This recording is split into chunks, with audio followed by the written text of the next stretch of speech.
안녕하세요, 여러분. 이번 주부터 70년대 문학에 대해서 함께 읽어가는 시간을 갖도록 하겠습니다. 이번 주 작품은 조세희의 난소공입니다. 여러분 소설 작품 잘 읽어보셨나요? 문체가 상당히 깔끔하죠? 제가 지난주에 설명했던 것처럼 조세희는 국문학과에서도 가장 문장을 잘 쓰는 작가 중에 하나입니다. 문장 자체가 군더더기가 없고 단문으로 이루어져 있기 때문에 속도감이 있고 그리고 독자들이 쉽게 읽혀지는 경향이 있습니다. 그러면서도 문학적인 양상 또한 함께 가지고 있기 때문에 조세희 씨의 작품은 현재까지도 많이 읽혀지고 있고 그리고 문단의 평가도 상당히 좋은 편입니다. 오늘은 조세희 씨의 난소공을 들어가기 전에 1970년대 소설의 어떤 시대적 배경에 대해서 함께 살펴보도록 하겠습니다.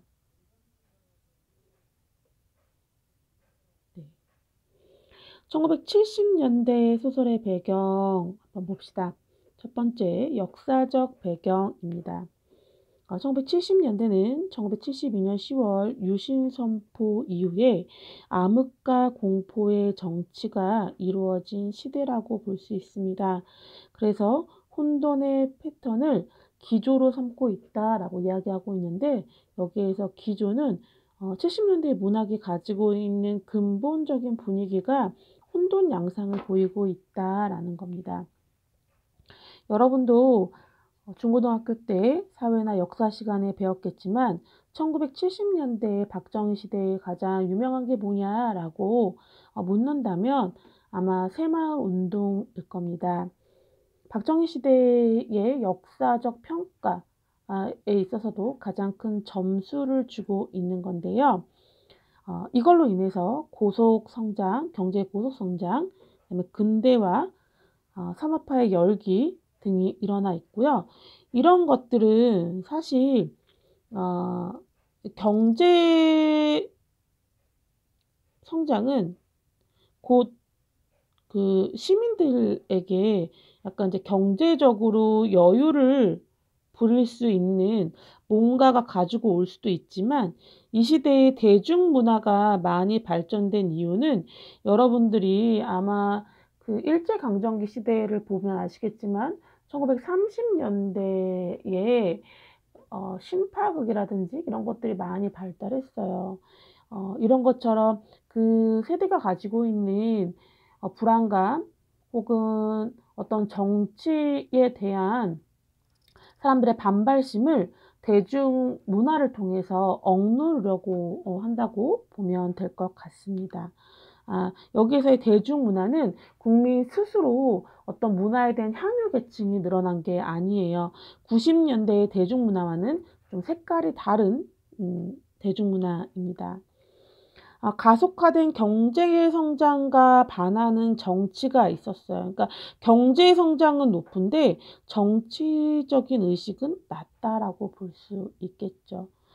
이렇게 된 이유는 신군부 세력 때문에 이런 현상이 이뤄지고 있었습니다. 그래서 이때에는 검열이 상대적으로 많이 이루어져 있었어요. 그래서 정치적인 이유로 사실주의 소설은 후퇴하고 대신에 다양한 소설군이 자리 잡게 됩니다. 이 다양한 소설로는 세태소설, 죄송합니다.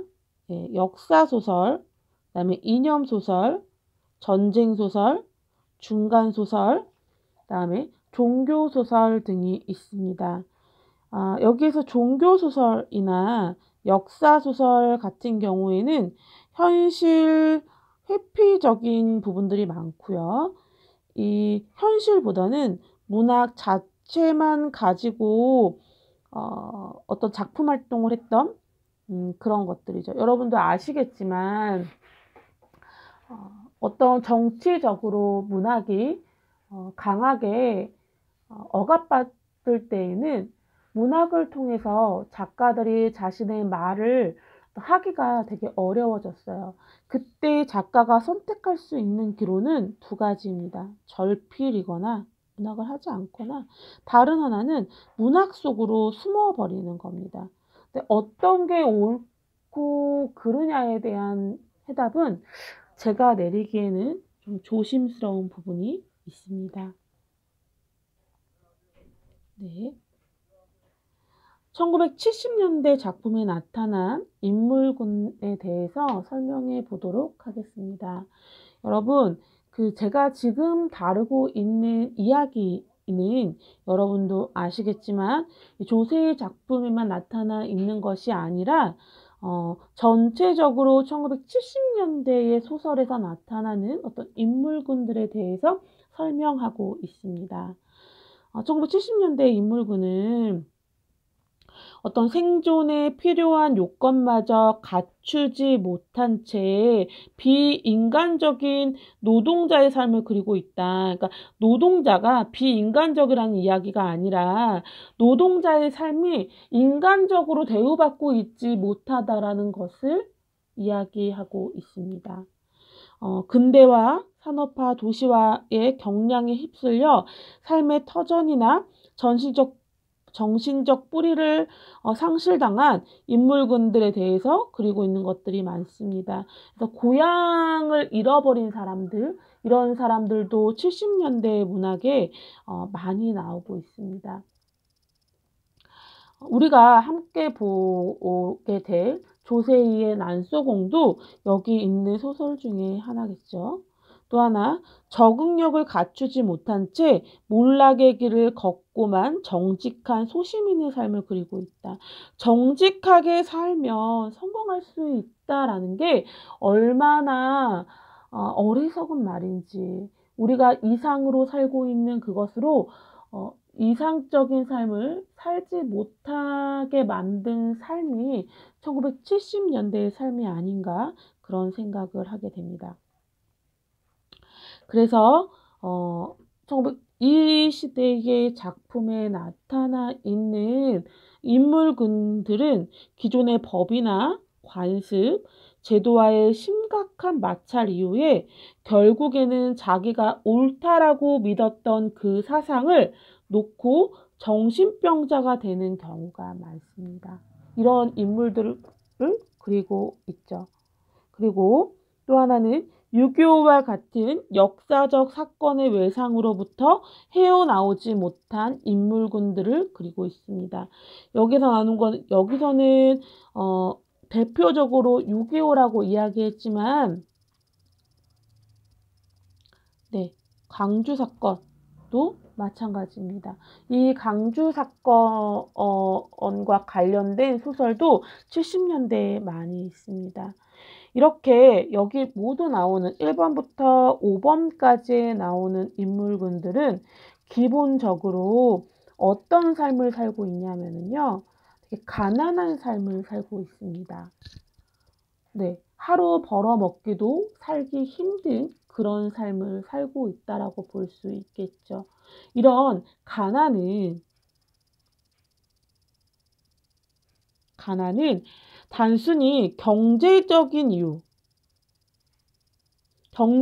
이유뿐만 아니라 정신적인 소외감, 그리고 박탈감까지 함께 가지고 오게 됩니다. 이런 정신적인 소외감은 정신병 형상으로 드러나거나, 아니면 주인공들의 극단적 선택을 통해서 드러나기도 합니다.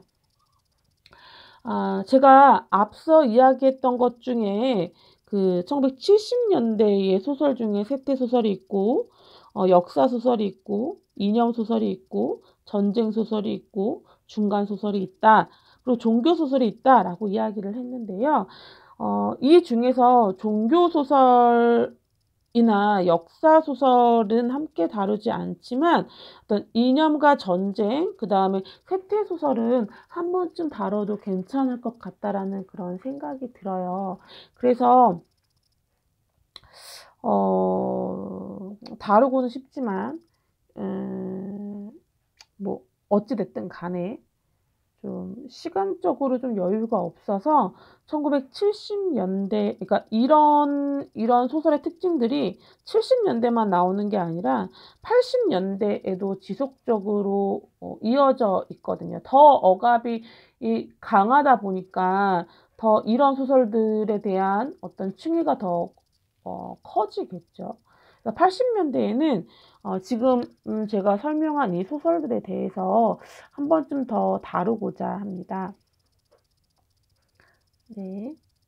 그래서 이번 주 여러분들과 함께 읽어본 조세희의 난장이가 쏘아올린 작은 공에 대해서 함께 이야기를 나누고자 합니다.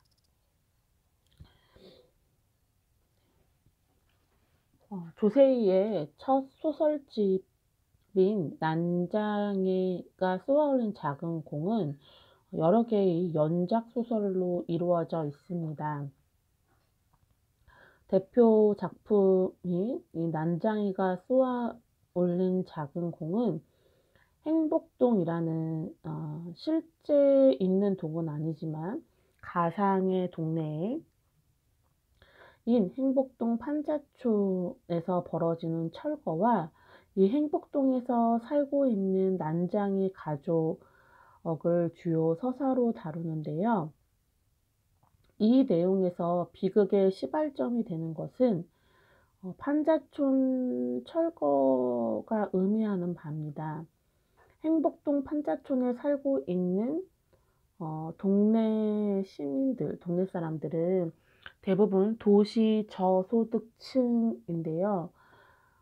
이 철거는 국가적 폭력을 상징적으로 보여주는 것으로 행복동에 살고 있는 저소득층을 주변부로 몰아내는 것. 그러니까 살 곳이 없어서 거기 행복동에 왔음에도 불구하고 그곳에서도 빈익빈 부익부로 인해서 결국에는 더 멀리, 더 도시의 주변부로 쫓아가는, 그러니까 국가적 폭력에 의해서 더 주변부로 이렇게 가는 저소득층에 대해서 보여주고 있습니다. 앞서 이야기했지만 이 소설의 낙원구 행복동은 가상의 공간입니다. 이름은 천국처럼 행복한 곳을 표현하고 있는 것처럼 보이지만 실상 그 안에 살고 있는 시민들은 전혀 행복한 삶과는 거리가 있습니다. 여기에 시대적 배경은 1970년대 초반 우리나라 정권 차원에서 추진했던 수도권 정비 사업, 특히 광주 대단지 조성 및 그러니까 강남권 개발 사업 등이 이렇게 관련되어 있는데요. 이 1970년대에 여기 행복동에서 그려지고 있는 난장이 가족이 살고 있는 무허가 주택촌에 철거 명령이 떨어진 건 한국 전쟁 이후 도시를 재정비하게 되면서 서울에 자리 잡은 무허가 주택에 대한 정비 사업으로 인해서 벌어진 일들입니다. 1968년부터 경기도 광주, 지금 현재 성남이에요. 아까 앞에서 이야기했던 건 전라도 광주가 아닙니다. 광주에 대단히 주택단지가 건설된 것도 이들 무허가 주택 거주자들을 이주시키는 데에 큰 목적이 있었죠. 제가 살고 있는 곳이 성남이에요. 성남, 여기에 학생들 있나요? 성남에 살고 있는 학생들. 성남의 도시의 특징들이 있습니다. 어른들 말로는 고바위가 많다라고 얘기하는데요. 언덕을 깎아서 지은 집들이 상당히 많아요.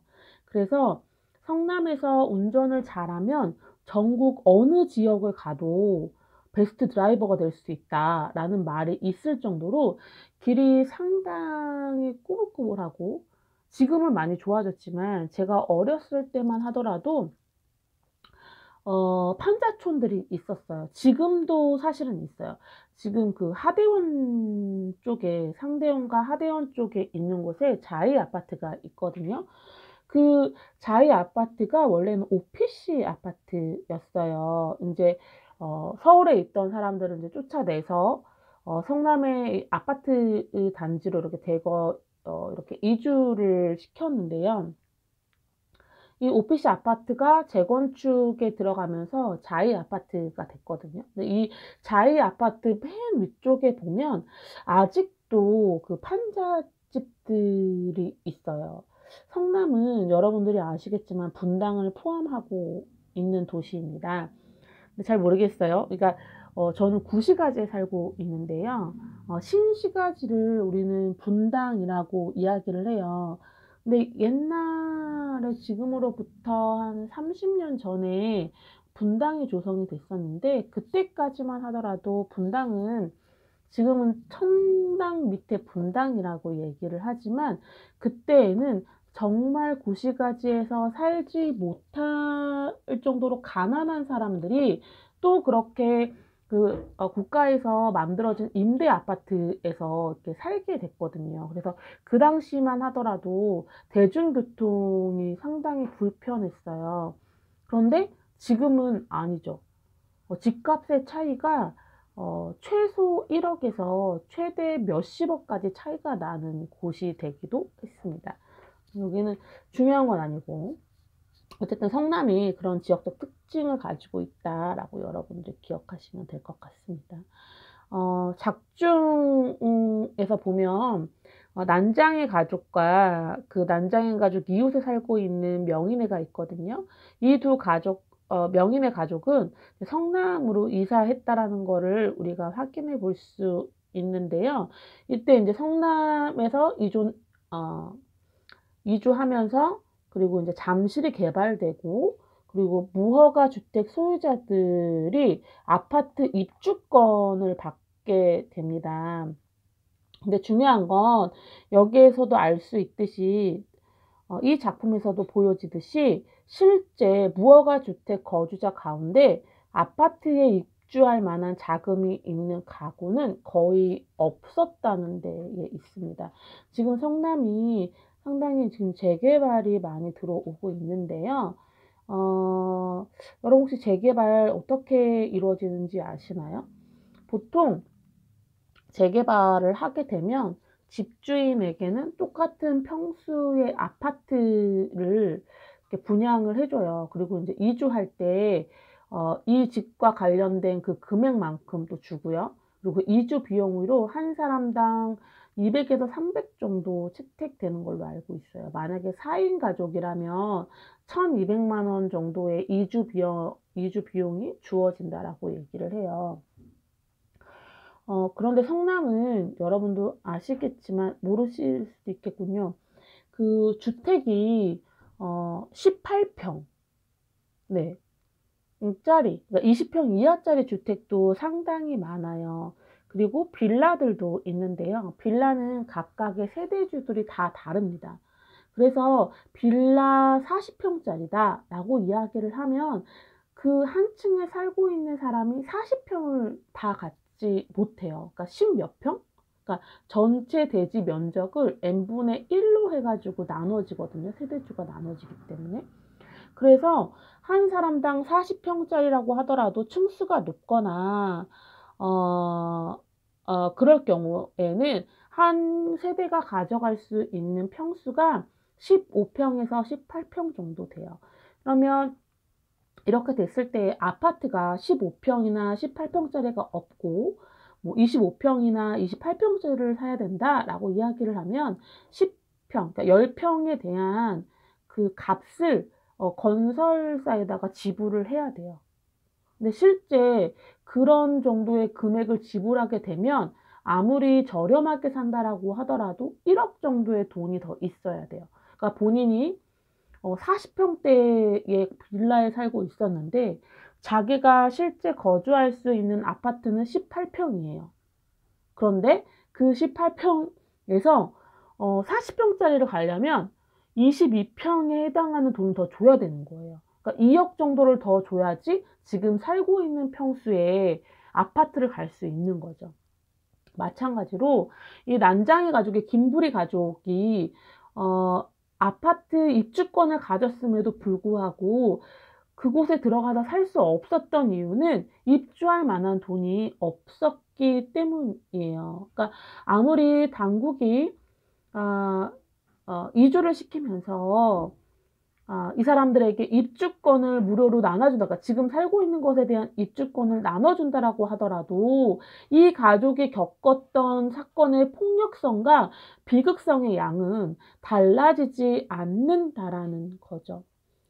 그래서 이 소설은 단순히 난장의 가족의 장애를 가진 난장의 가족, 김부리 가족의 어떤 그 한 개인의 불행에 초점을 맞추고 있지 않고 바로 이 본격화가 서울시가 이렇게 발전하게 됩니다. 개발하게 되면서 부동산 투기와 그로 인해서 벌어지는 소시민들의 희생에 대해서 그려지고 있다라고 여러분들이 생각하시면 될 것 같습니다.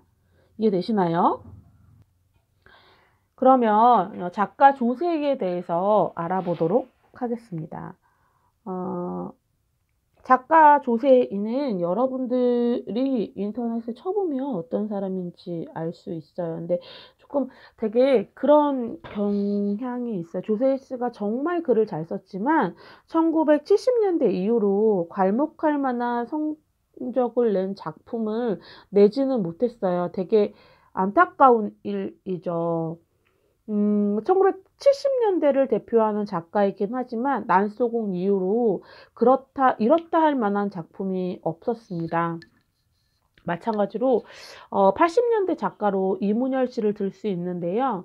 여러분들이 아마 알 수 있는 작품으로는 금시조가 있고, 그리고 우리들의 일그러진 영웅, 그다음에 영웅시대, 그다음에 사람의 아들 등등 되게 유명한 작품들을 많이 썼어요. 근데 이분도 마찬가지로 80년대가 지나가면서는 또 그렇게 막 눈에 띌 만한 그런 작품을 많이 내지 못한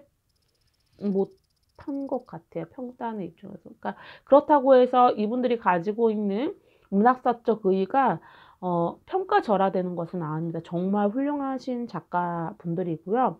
한 시대의 획을 그을 만한 작품이 한 편 이상 있다라는 건 정말 대단한 업적이라고 볼 수 있습니다.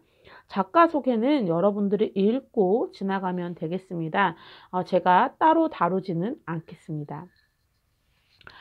조세희 작품 세계의 특징에 대해서 한번 살펴보도록 하겠습니다. 난쟁이가 쏘아 올린 공은 1975년부터 78년까지 발표된 12편의 작품들, 단편소설들이 있거든요. 메비우스도 있고, 그 다음에, 뭐도 있더라? 메비우스의 띠도 있고, 그리고 여기 나오는 준섭의 이야기도 있고, 되게 12편의 작품들이 있거든요. 그런 것들을 이제 묶어서 이 난쏘공이라는 작품집으로 만들고 있습니다. 이 조세희 씨의 작품에는 가해자와 피해자의 구분이 되게 명확해요. 난쟁이, 안진뱅이, 곱추 등 인물의 비정상적 형상화, 그러니까 인물이 가지고 있는, 주인공들이 가지고 있는 어떤 장애들이 있거든요. 이거는 단순히 육체적 장애를 의미하는 것이 아니라 더 핍박받는 도시 소시민을 형상하기 위해서 장애를 플러스한 거예요. 그러니까 멀쩡한 사람도 이렇게 살기 힘든데 여기에 장애를 가진 사람을 갖다 뒀다면 어떨까요? 더 살기 힘들어졌겠죠. 그죠? 그런데 이것을 되게 피폐하게 그리지 않고 동화적인 표현으로 그리고 있어요. 이 작품에도 마찬가지로 난쟁이가 커다란 포를 가지고 와서 하늘로 이렇게 쏘아 올리잖아요. 불행을 불행으로 끝나게 서사하지 않거든요. 이런 것들이 바로 동화적 수사 기법이다라고 이야기를 하고 있죠. 그 다음에 세 번째로는 계급 갈등의 해결책을 사회 구조의 변혁이나 개선에서 찾으려 하기보다는 가진 자의 사랑에 의존하고 있는 게 조세희 작품의 가장 큰 특징이라고 보여져요. 이게 왜 가장 큰 특징이냐라고 하냐면 다른 소설들은 아예 그냥 불행한 사건, 그러니까 불행한 현실에서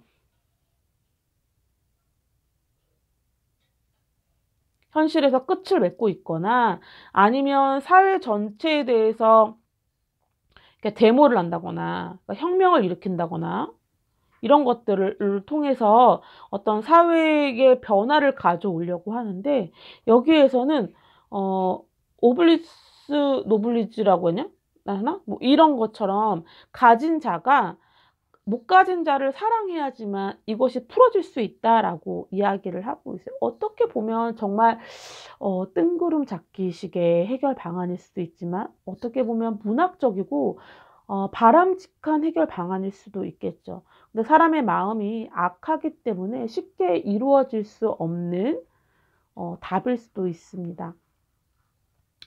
다음에 여러분 그 네 번째로는 노동자의 문제를 다루면서도 노동자들은 읽기 어려운 지식인 소설이라는 한계를 가지고 있습니다. 여러분도 읽었을 때 되게 아름답다라고 이렇게 생각이 들잖아요. 그리고 어떤 직유법이나 리얼리즘 기법을 사용해서 사실적으로 이야기하지 않아요. 투박한 언어를 쓰거나 이러지 않거든요.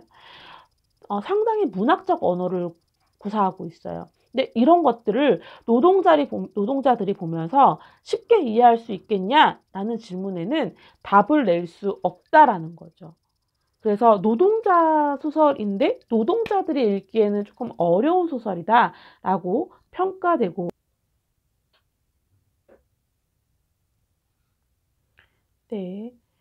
소설 속에 나온 등장인물의 특징을 한번 살펴보도록 하겠습니다. 이건 단순히 난소공에 대한 이야기는 아니고 오늘 우리가 읽은 작품 말고 조세희 씨의 작품 속에 대표적으로 드러나 있는 등장인물의 특징은 뿌리 뽑힌 자라는 것입니다.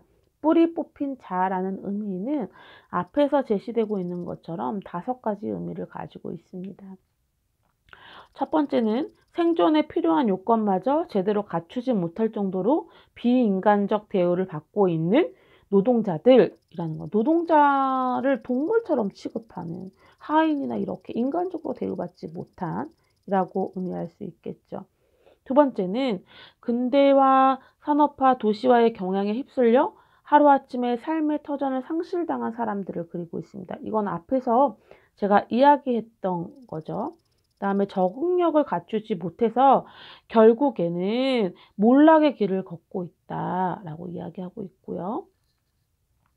네 번째는 기존의 법, 제도, 관념과 극심한 마찰을 일으킨 끝에 정신적 항상성을, 그러니까 어떤 대상에 대해서 반항하는 것들을 항상성이라고 이야기하고 있거든요.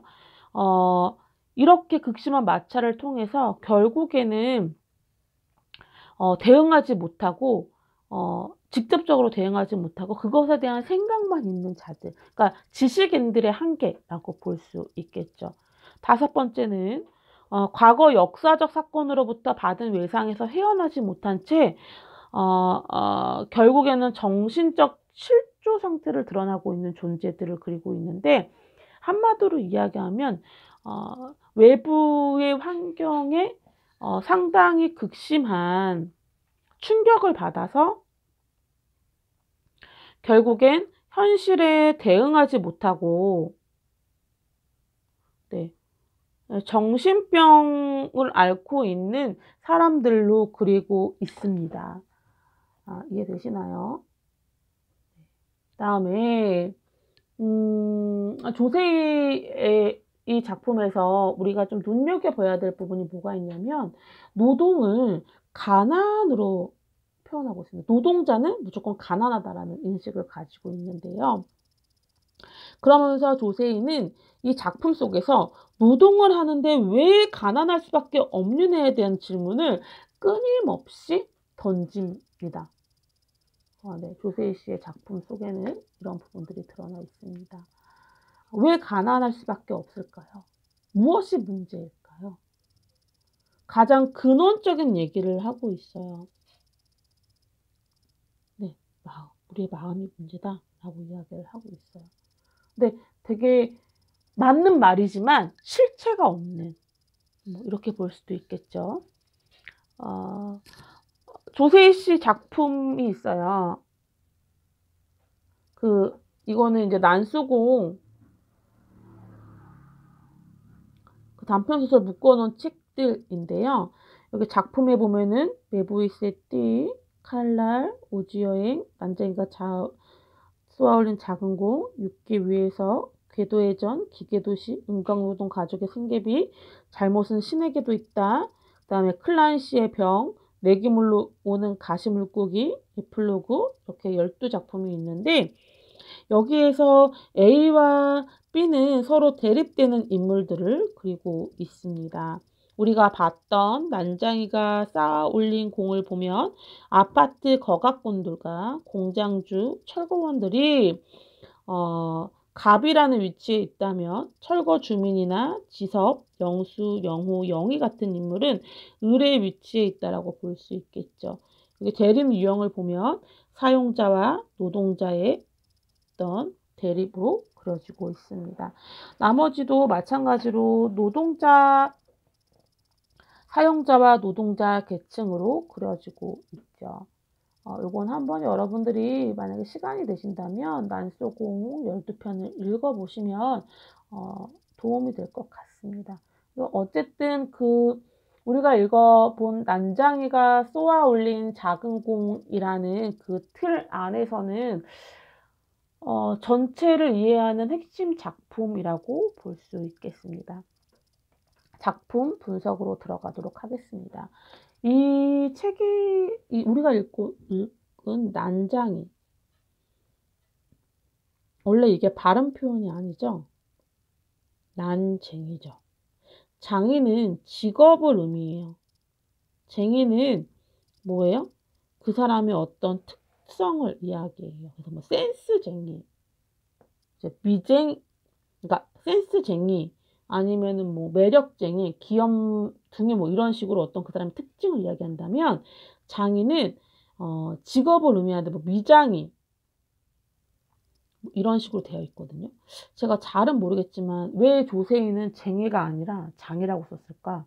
이걸 구분하기 어려워서 그랬나? 라는 그런 생각도 들기는 했지만 저는 약간 그런 생각이 들었어요. 제가 작품을 보면서 난장이라는 게 어떤 한 직업군을 뜻하는 의미를 가지고 있지는 않나? 이런 생각이 들었습니다. 우선 작품 분석으로 들어가도록 하겠습니다. 작품은 1970년대 노동 문제와 빈부 격차를 배경으로 하고 있고요. 가진 자와 못 가진 자, 부동산 업자와 난장이 가족, 곱추, 안진뱅이, 신의 지섭 이렇게 그려지고 있습니다. 난장의 김부리를 살펴보면 신체 조건은 성장이 멈춘 장애를 가지고 있고요.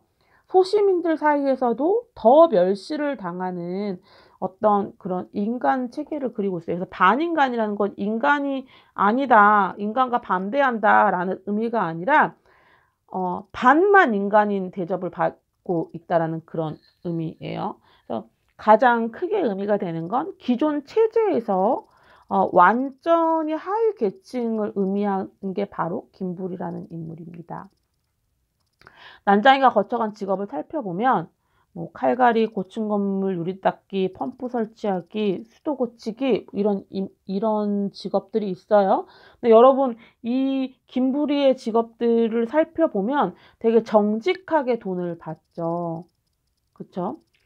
근데 이런 직업들 먹고 살기 위해서 직업들이 이렇게 바뀌는데 이 사람이 가지고 있는 직업은 점점 산업화에 의해서 일거리가 줄어들게 돼요. 더 이상 펌프가 필요 없죠. 그죠? 그냥 이렇게 수돗물만 틀면 나오는데 이거 뭐하러 고치겠어요. 그죠? 더 먹고 살기 힘든 한 가족을 그려주고 있죠. 음, 이렇게 급변하는 현실에 맞서는 난장이 가족의 자세를 우리가 살펴보면 우선 김불이라는 인물은 죽음을 맞이함으로써 이 현실에 대응하고 있어요. 왜 김부리가 죽을 수밖에 없었냐?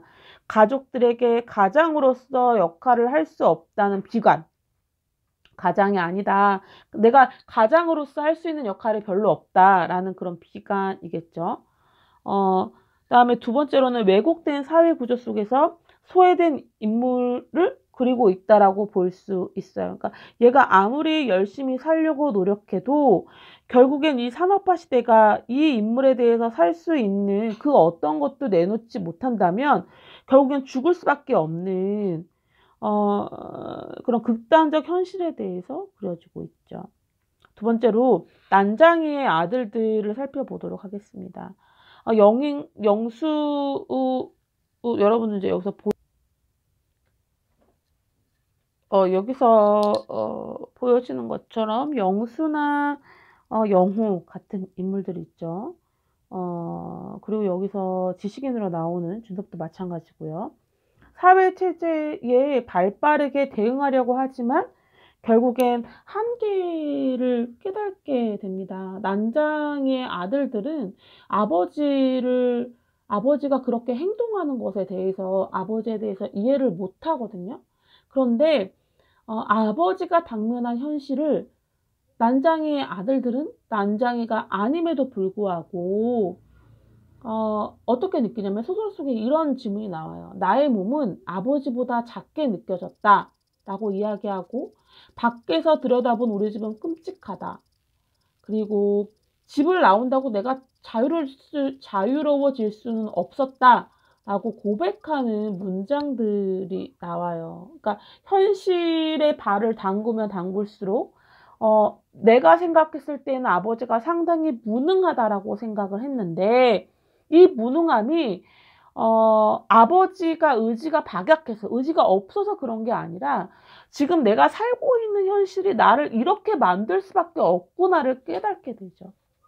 그래서 아버지와 비슷한 처지를, 비슷한 느낌을, 비슷한 감정을 갖게 되죠. 그에 반해서 영희는 조금 더 다른 다른 자세를 취하고 있습니다.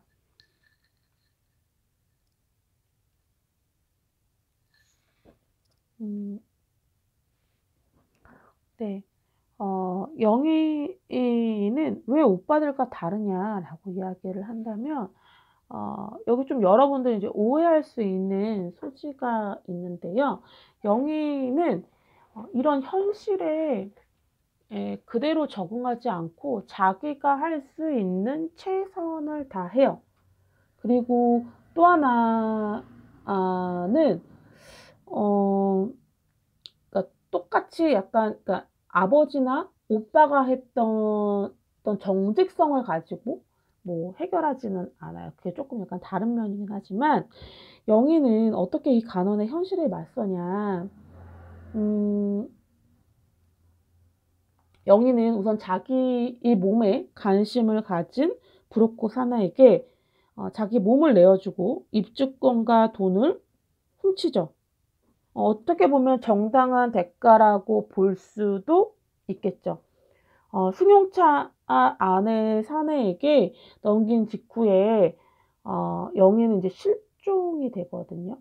근데 작가는 영희가 입주권을 되찾는 것에서 소설을 끝내지 않고 또 영희가 그 입주권을 되찾아서 곧바로 가족에게 돌아가는 것을 그려지지 않아요.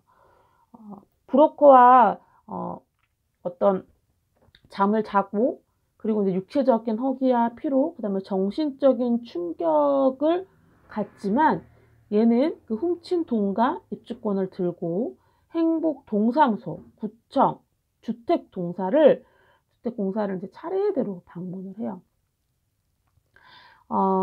그래서 그 브로커로부터 되찾아온 계고장과 표차를 철거 확인증과 맞바꾸고요.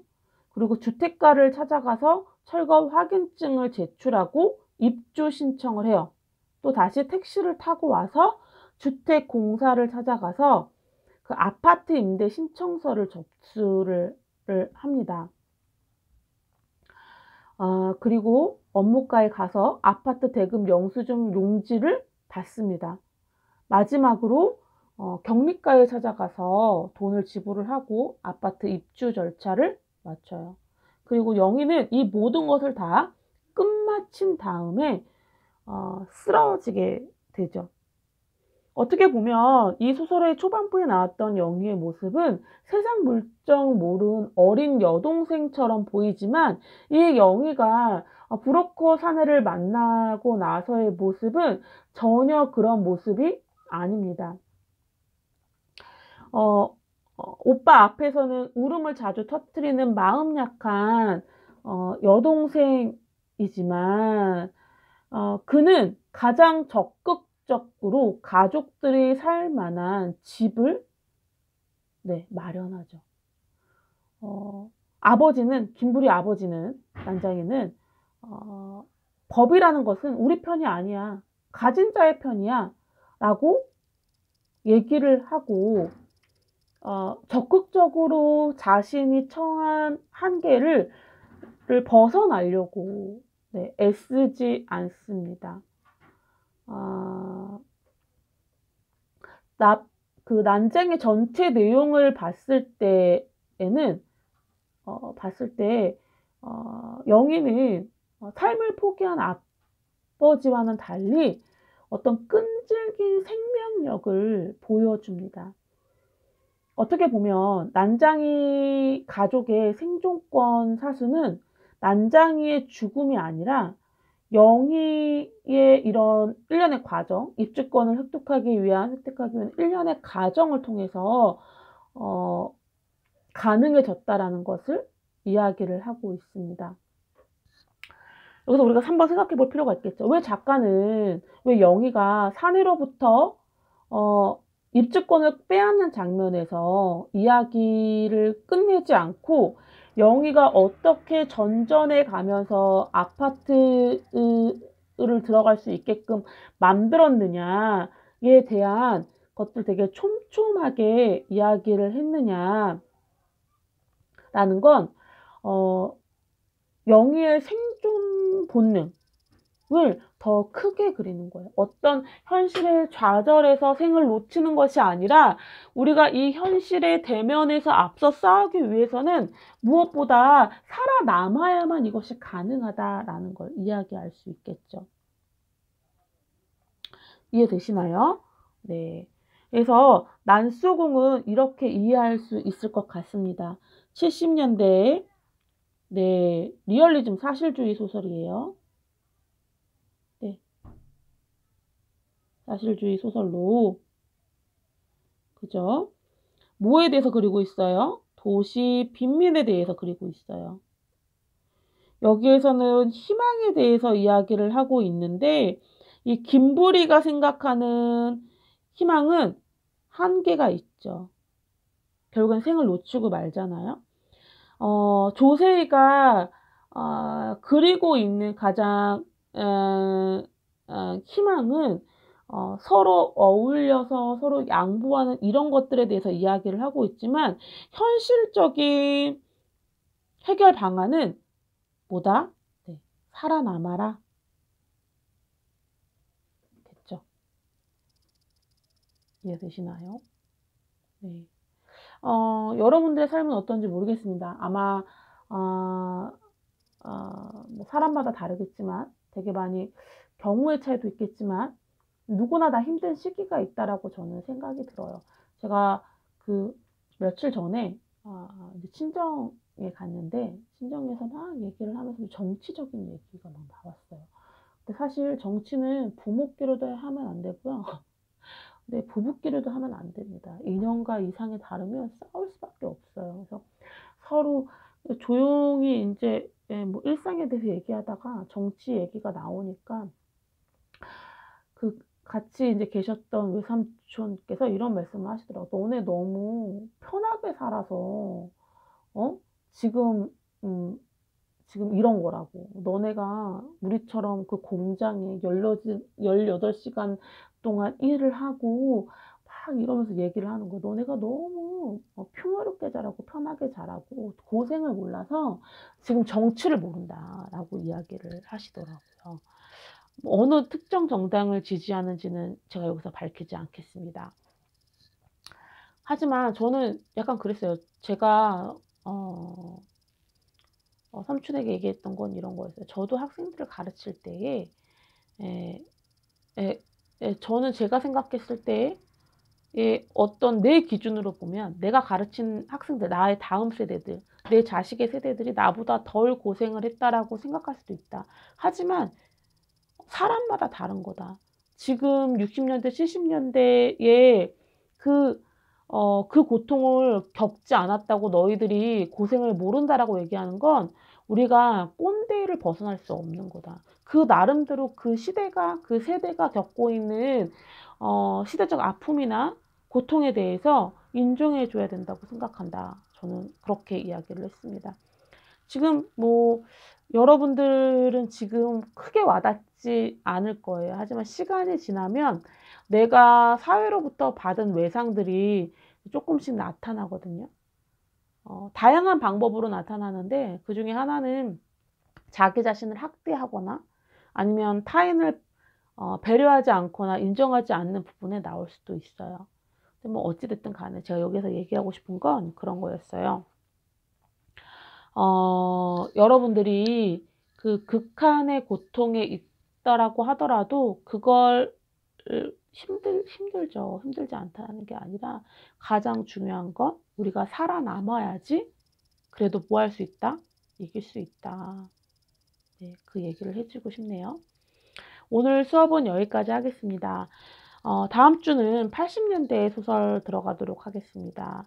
공지사항에서 제가 여러분들에게 공지했던 것처럼 강의 자료에 박완서 작품과 양기자 작품이 있어요.